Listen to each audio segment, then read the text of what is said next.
was a good, healthy, happy kid. My parents used a cereal bowl to cut my hair. And my parents were awesome. They loved each other. They were healthy. They were happy. One day, we moved into a new house. And unbeknownst to us, the gas company has installed a furnace in this house that has cracks, and it's leaking carbon monoxide. Now, I was playing with my friends. I was spending as little time in the house as possible. My dad was working long hours at a new job, and my mother is fixing up the house, fixing up the basement specifically, breathing in these invisible toxic fumes. So one day she walks across the bedroom and she collapses, unconscious. And we take her to the hospital, and after a long series of blood tests, they find these massive amounts of carbon monoxide in her bloodstream. And thankfully, it hadn't killed her, but the carbon monoxide killed her immune system irreparably. And I watched as a kid my mom go from this healthy, vibrant woman to an invalid, allergic to the world, using oxygen, forced to wear charcoal masks like this. I grew up a pretty good kid. I mean, I was helping to take care of mom. Life suddenly changed. I was an only child. Family planning stopped. And then at 18, like so many bad cliches, I rebel. I start looking out for number one. I grow my hair long. I join a band. I moved to New York City to do all of the things I was not allowed to do growing up. Now, our band immediately breaks up because we hate each other. But I learned that there is this job in New York City where you can get paid to drink alcohol for a living. It's called a nightclub promoter. All you have to do is get the right beautiful people into nightclubs, and you could charge them $500 for a bottle of champagne, $16 for a cocktail. So the next 10 years of my life just flashed by. I mean, there are entire years I don't remember. By this time, I'd picked up every single vice you'd ever heard of, and then some maybe you haven't even heard of. 28 years old, I'm on a beach in Punta del Este, Uruguay. I'm on the perfect vacation. I should be happy. I have a Rolex, I have a BMW, I have a beautiful girlfriend. I make great money. And I realized, man, I'm the worst person I know. I am the most selfish, sycophantic, morally bankrupt, spiritually bankrupt. And to borrow the theme of the conference, I took some time to rethink and to reset. So I asked myself, what would the exact opposite of my life look like? Spent all this time serving myself. What would it actually look like to serve others? Started volunteering to humanitarian organizations, and to my surprise, I was denied by every single one. They're like, we're serious people. You get people drunk for a living. Thankfully, one said yes, and I wound up actually going to Liberia. I volunteered to be a photographer, a photojournalist, and went to a country I'd never even heard of right after the Civil War ended. Did a 2-year tour with a bunch of humanitarians, and as I started taking pictures in the city, I saw people living in this post-war environment. No electricity, no running water, no sewage, no mail. People living in houses without roofs, without windows.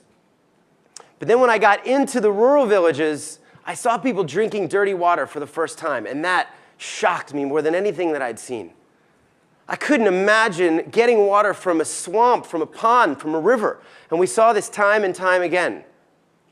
And fortunately for me, I saw that there was a solution. There was one volunteer, and he was working with the local communities to tap into the clean groundwater 40 feet beneath the villages. But what was I going to do about it? I was a club kid, a broke club kid.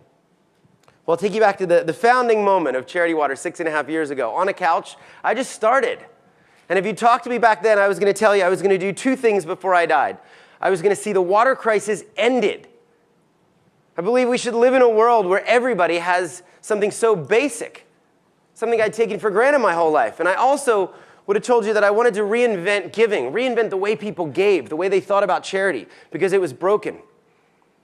I'll talk about this for a second. When I talk to my friends, I would hear time and time again, Scott, I don't give money to charity. They're just black holes. I don't know where my money goes. I don't know how much actually gets to the people. I can't see any results. And I thought a new disruptive model could maybe solve for that. I had 3 big ideas. One was just to use 100% of the public's donations at all times to directly fund water projects. Use every single penny.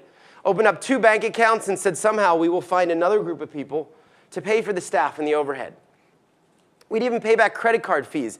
$6 would reach the field $6,000, $600,000, every single penny. The second was use technologies to show people where their money went.